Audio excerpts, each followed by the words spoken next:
講起功能性訓練，即係模仿日常生活動作嘅練習，主要分3類：穩定核心嘅訓練、移動身體嘅訓練，同埋提起或搬運重物嘅訓練。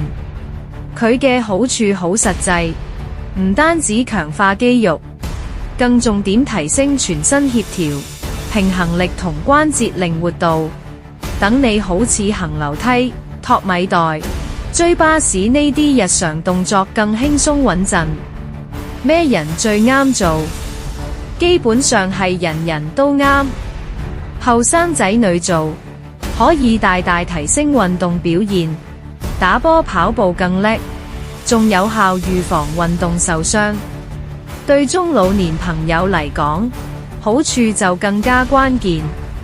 功能性訓練能顯著增強腳骨力同平衡感，大大減低跌倒風險，令到買餸、湊孫、行山呢啲日常活動都更有信心、更安全。